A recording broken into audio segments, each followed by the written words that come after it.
Hello, my name is Tatjana Diener. Currently, I live in Wetzikon in Canton Zürich, and I'm working as a coach part-time with the Swiss Ice Hockey Federation. I grew up also in Zurich, but very in the landscape. Not a lot of traffic, so that gave us the possibility to really go outside and go into the nature, play on the streets. And I basically, was a lot outside, enjoyed movement, like really unstructured, but I was all the time on the move with my friends in the same little village where I grew up, and was really a playful childhood. It always fascinated me, the whole equipment, like being successful, all these emotions. That always fascinated me in many different sports. I didn't stick to one sport and lasted there for all the time, but I tried several things. I did gymnastics, which wasn't my favorite, but anyway, it was good to do it. I did orienteering a little bit. I played floorball. And finally, with 16 years, I ended up with my big passion, ice hockey. No, I never played professionally. I moved to Engadine to do my apprenticeship. And there I finally found a team, a women's team, and I started playing ice hockey also to get to know people there. And it was really fun. And I stick to it, even when I got back to Zurich to do my studies. And I always, when I was a player, I always told like I'm never ever gonna do coachings with female teams, never ever, because I couldn't imagine, it was too complicated. And I did my studies at the Federal Institute of Technology in Zurich, and then I was for a while. I was in Wallis working there in a rehab center. And I got back to Zurich to finish my diploma to be a teacher, sports teacher. And at that time, I got a call from Daniela Diaz, who was a coach in Zurich. She coached the female team in Zurich, and she was looking for an athletic coach during summer training. And I said, well, yeah, why not? I'm going to do it. And that's how the story started. I was really fascinated. It was a lot of fun working with the ladies. And Daniela had a philosophy that covered my principles pretty good. We worked very good together. It was really a lot of fun. And then she asked me, do you want to be an assistant coach? And I said, well, I don't know. I mean, I have no knowledge about it. And she said, well, that's all you can learn. No problem. But I would appreciate it. And yeah, that's how the story started. And I'm still in it. And it's a lot of fun. And it's really, I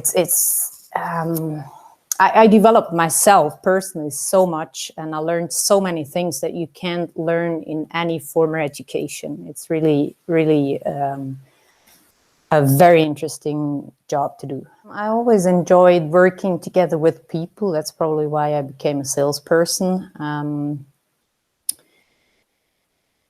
It just evolves kind of naturally. It was a lot of fun. I felt more and more confident, and that's how I stayed with it. Would compare it quite a lot to be a teacher, like to give them like the picture frame and let them the space in the picture to evolve themselves. They should make their own experiences, and we should give them the room, the safe environment to do so. That's basically how I would describe the most important things. Give them the guidelines, but don't be too strict, and also let them make their curves on the way of development. I do have a coaching philosophy. It's based on like 3 pillars, let's say. First is in training in game, I asked for really high intensity. No matter if it's training, if it's game, I want to have high intensity. I want them to make plays, to be confident to make something with the puck and not just throw it away and don't feel responsible for it. And I want them to stick as much as possible to our game plan. So that's really what I want to have on the ice. And then in terms of players' personality, for me, it's important that they have the room for self-development. That means I ask them if they have to cancel practice, they need to write themselves and not let mom and dad, right? So they need to have the confidence to make these email or WhatsApp or whatever. Because I think they're going to search an apprenticeship or sort of, and it's just something they need to learn to make their own decisions and be responsible for themselves. I want to have them have a high performance attitude. Means they should be ready when practice starts. They should have all their equipment together. They should be, not always go to McDonald's and stuff like that. So we try to teach them also this. And last but not least, we have sort of Wolfpack philosophy, and I really want them to buy in that philosophy. So that's basically a team philosophy. And then for my personality, that's the third pillar. I want to be a person who let them make mistakes, because I see mistakes as a chance, and it's important that they can learn from those mistakes. I always want to explain why we do something, because I think it's really important that they understand why they have to hold their stick like that, or why to skate in this way, or so they sort of understand, oh, okay, that's why, and things work better when I do it this way.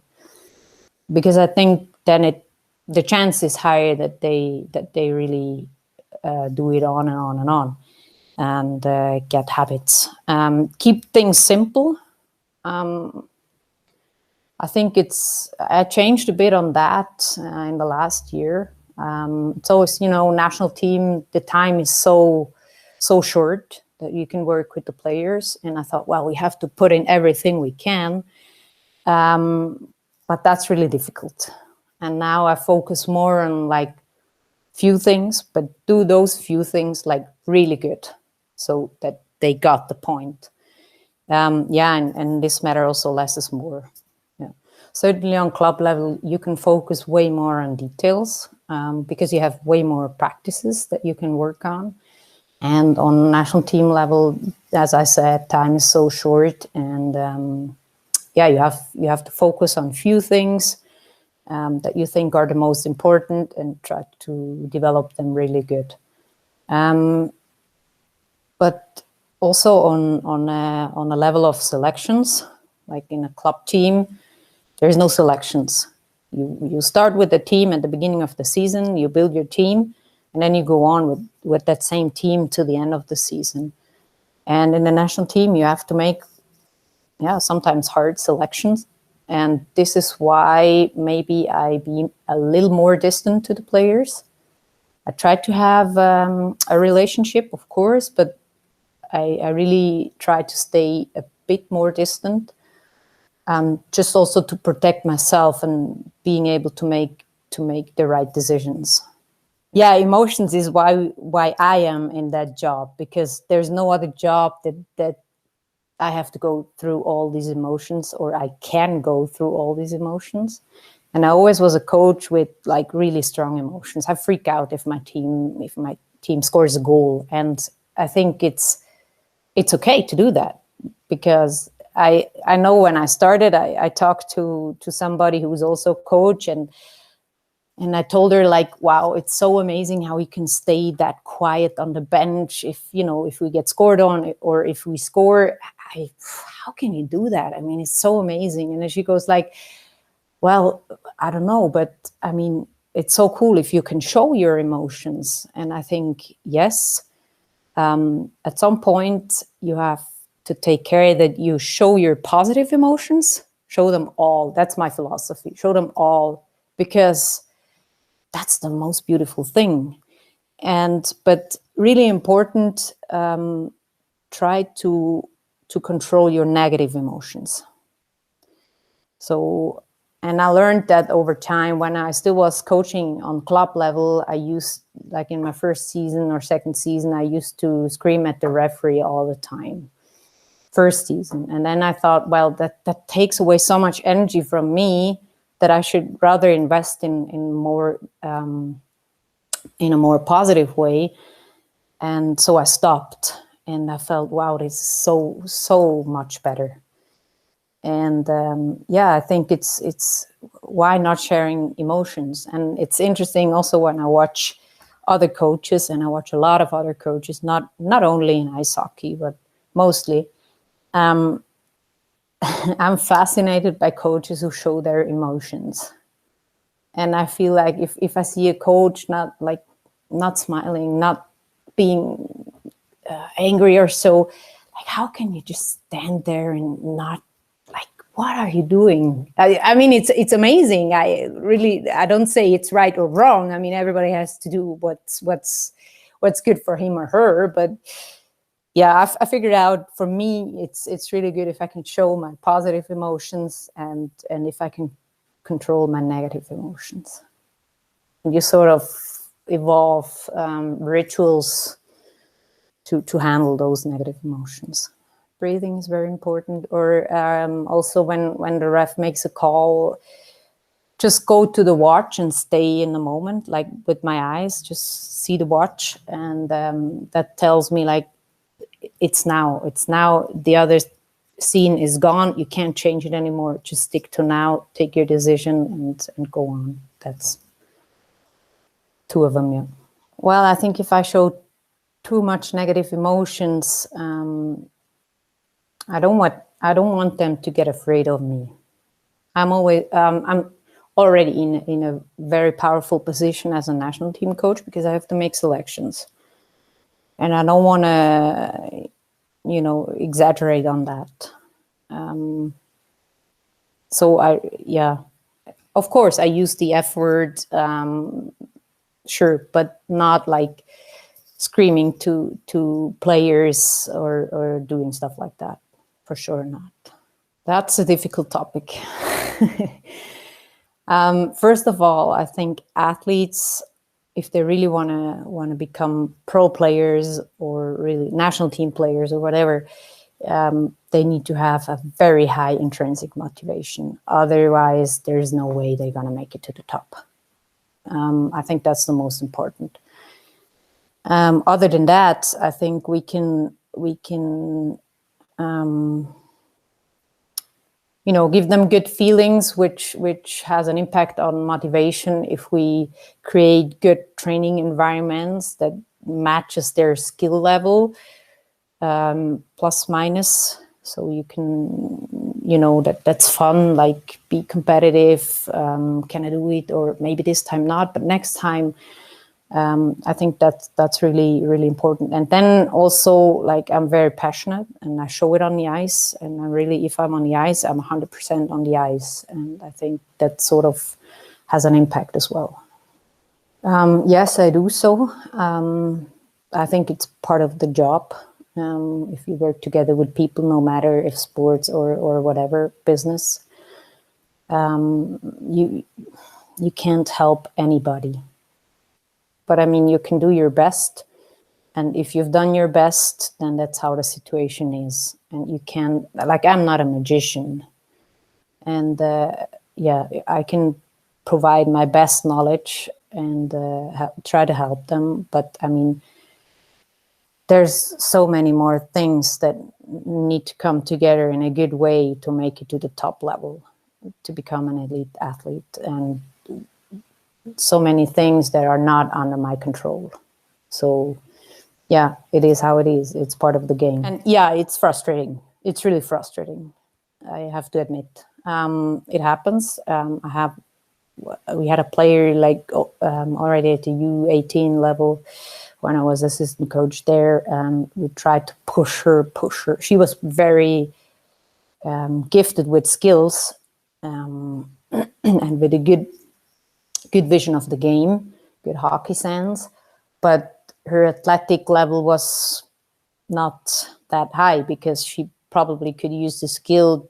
Like, she never had to fight hard to, get to the puck or make something with the puck.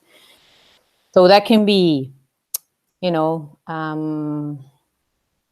can hinder a player also if they are too gifted with skills to really make their development. And we pushed her so hard. We pushed her at every practice. But yeah, at the end, it's her job to do the necessary training. But yeah, it's frustrating if you see like players are playing on that level and they could be way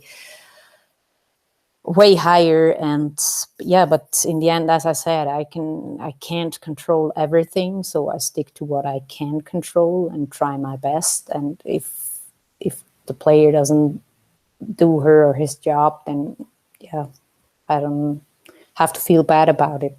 But it's frustrating. Good question. But I think I trust my gut feelings. And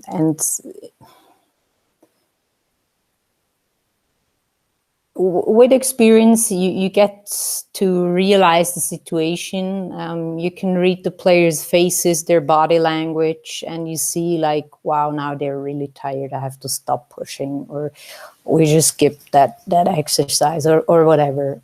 But you get a feeling for that. But I can't tell like I do this or that and then I stop. But yeah, it's really like feel the players. I do think, yes. Which is very sad.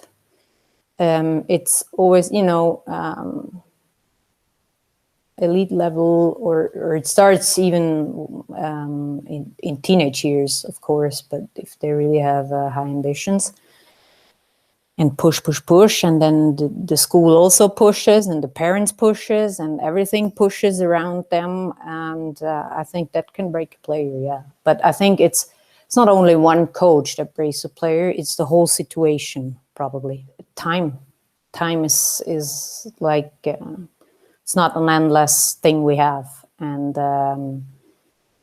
as I said, like school, they have to work hard for school, they have to work hard at practice to get better, then they have to make friendship, maybe also out of sports. They have to separate a bit from the parents, go more towards their peers. And these are really difficult situations, and I can fully understand if players don't have a clear vision where they want to go in the long term, and really a fixed goal that, or a dream, maybe even more a dream that they want to make come true. Then it can get tough. And I think but it's getting, like also in female hockey, it's getting better and better. Like the possibilities with the sports schools that take off a little pressure, so they can focus a bit more on sports, and things are getting more and more in a better way, I think. Yeah. We support them if they want to go to a sports school, of course. We sort of provide them with potential profiles that they can hand into the sports school, so they get better accepted, maybe, or hopefully. And yeah, I think it's important to work also good together with the clubs and have a good relationship also with their club coaches, so we can manage a bit their how do you say, their efforts they have to do, and so it don't get too much. I think that's really important. Yeah. I think the mindset, as I said, like great players, they have a clear vision where they want to go in the long term. They really work every single practice towards that goal or towards that vision. They have a great work attitude. They have a great high performance attitude. Like they get organized their lives around sports, and yeah, they're really committed to the sport. And of course, They need to have a good skill set and good hockey sense, of course.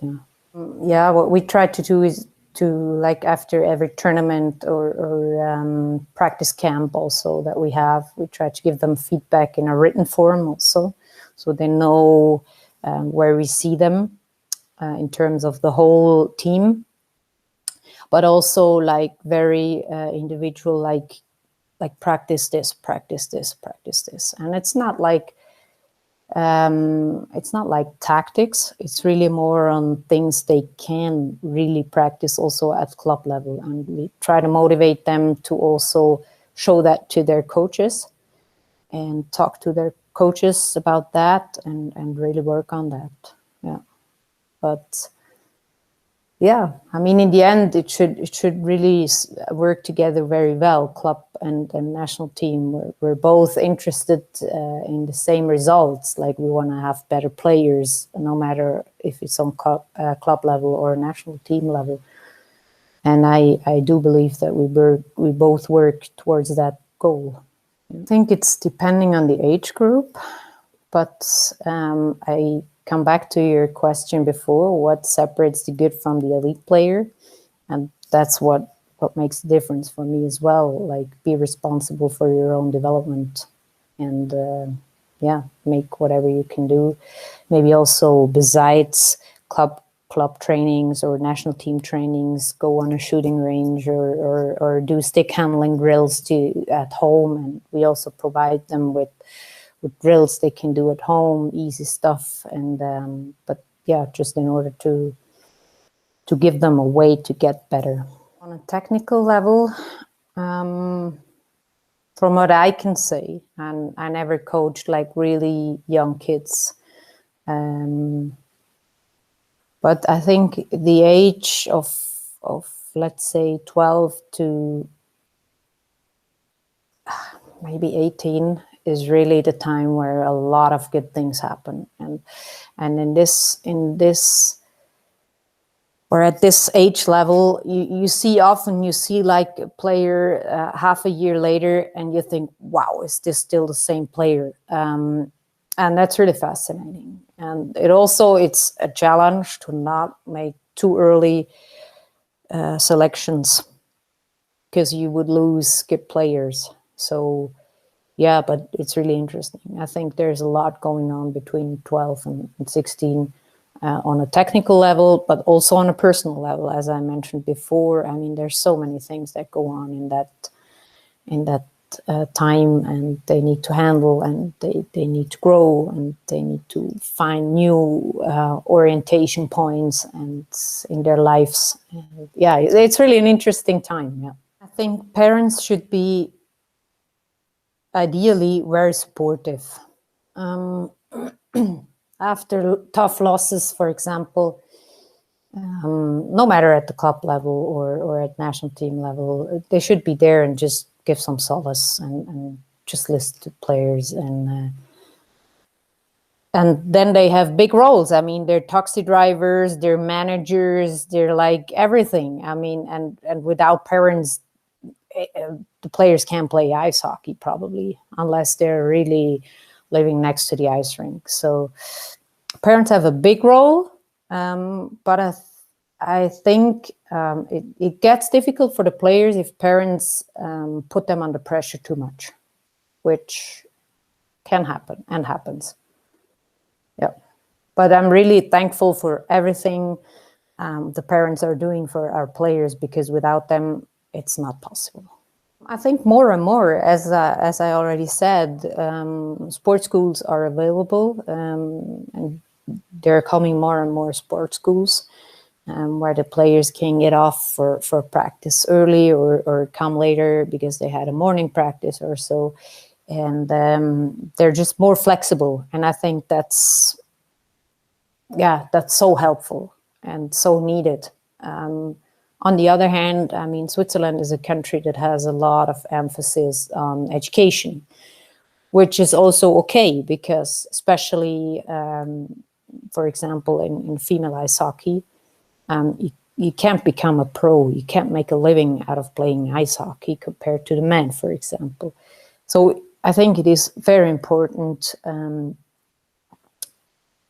That education is very important as well. But if we find ways to put both together and not one working against each other, against the other, then it's really cool, and that comes more and more, and is really important. The challenges, as I see it, is to really become a good, let's say, education on club level for female players. There's still clubs that don't accept female players 100%. Also at youth level. And that's, it's sort of sad, but on the other hand, it comes more and more, and we just need to take step by step. But it's really a challenge. If they don't have a big role in the club, we can't expect to have a big role at the national team if they never play special situations like penalty killing or power play, or just like the last few minutes in a game where it's a 1-0 game or something like that. If they don't have the chance to play those situations in the club, how can they play them in the national team? So this is something, that's still the matter with some clubs, not everywhere, but which is a challenge. On the other hand, I think compared to the men team, it's way easier to make the national team and to go to the Worlds or even to the Olympics and to really get those experiences. And that's a big, that's a big thing. I mean, that's great. That's like the $100 million contract for them, maybe. I think what would help is to have role models. I think that's a big deal. And in Switzerland, we have, like, for example, Alina Müller, Lara Stalder, Florence Schilling was one as a goalie. And if we have those players that are also like present in medias, they can inspire maybe young kids or young girls to start play ice hockey. And I think that's a big thing. Having role models is certainly helping a lot. But then we're trying to organize more and more like girls teams that they, like, at everyday practice they go together with the boys, but then they maybe one practice a week is just within a girls team, and then sometimes they go also to tournaments and take part of the tournaments with the girls teams. And we have a lot of good feedback from that program, and they really enjoy like being in the dressing room with only girls, because usually it's maybe 1, 2, or 3 girls in a team with boys. They're always in the referee's dressing room or in a separate dressing room, and they don't get that living in the dressing room and those experiences that really make a team also, and they enjoy it really much. And if we have more and more stuff like that, that's gonna help. Yeah. Well, I don't have any experience in coaching boys, so tough to answer that. But what I heard from other coaches who have experience with boys and girls, they say like girls are very focused at practice, where boys are, sort of fighting around, kidding around, and not always being really focused on what's going on. That's what I heard.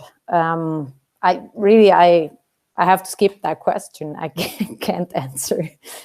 Having more and more girls playing ice hockey, because that would be good to evolve the league, the highest, or not only the highest, but the leagues in Switzerland, female leagues, because we need to hire that level to be competitive on international level at the end.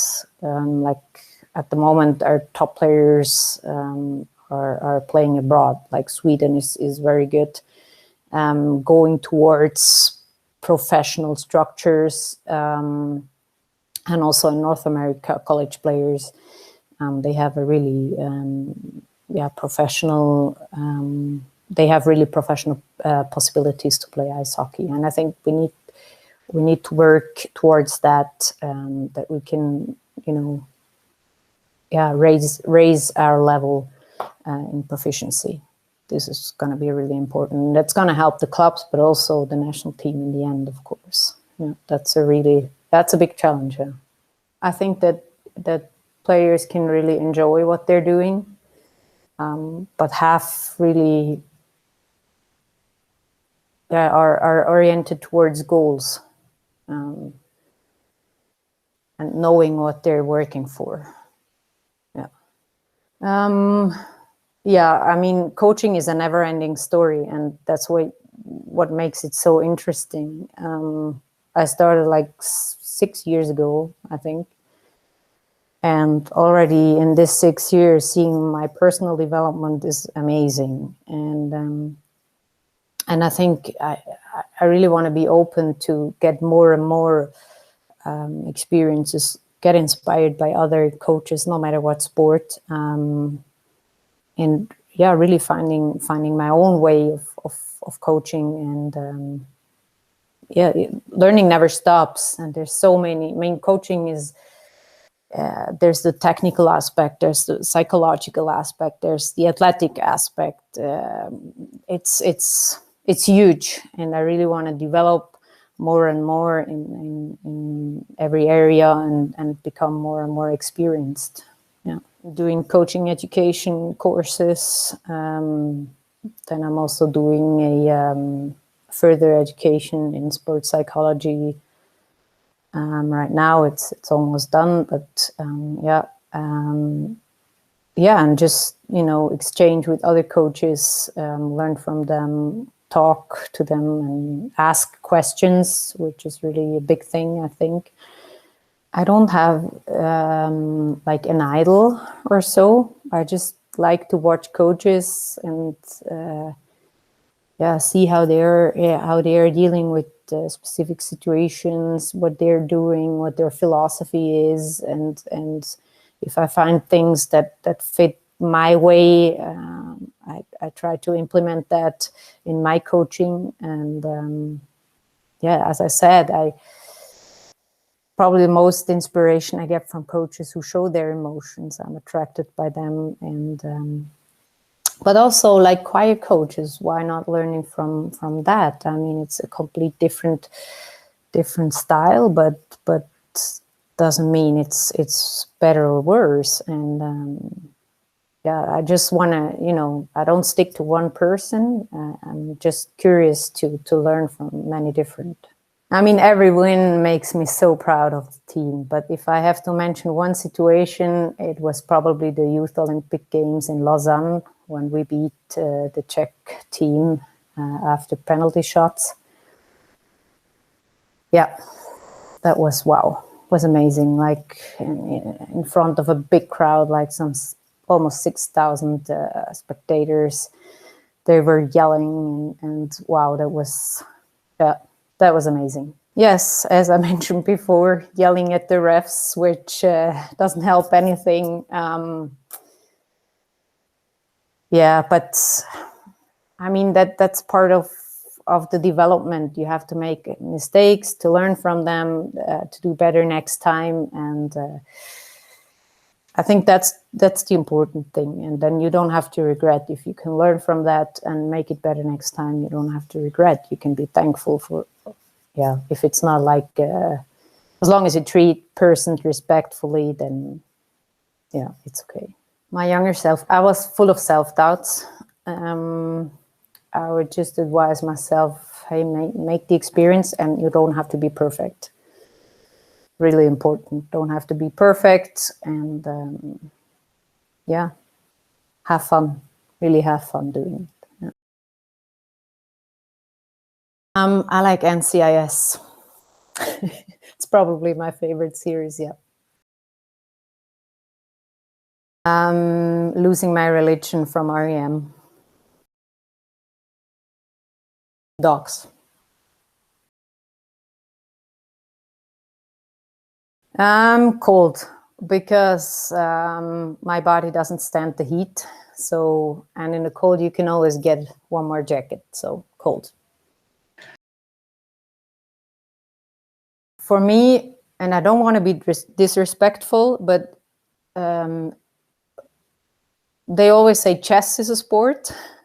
I don't know if that really fits the definition of sport, but anyway, let's say chess is a sport. For me, it's boring because I don't understand it.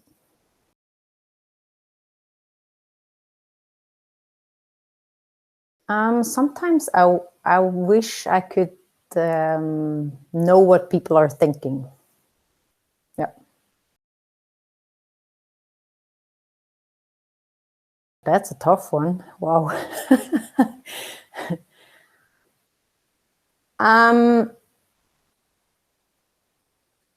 Can't really imagine the early ages, but probably at teenage, I had a fixed idea. I want to be a salesperson of sports equipment, and I really did that. Even though it was really tough to get an apprenticeship as a girl. Yeah, but I really was able to find something finally with some help, and I enjoyed it a lot. Yeah. Oh, probably a hybrid one.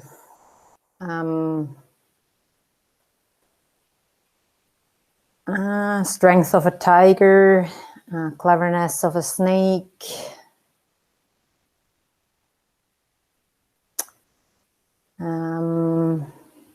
eyes of the eagle. Yeah, something like that. I don't know.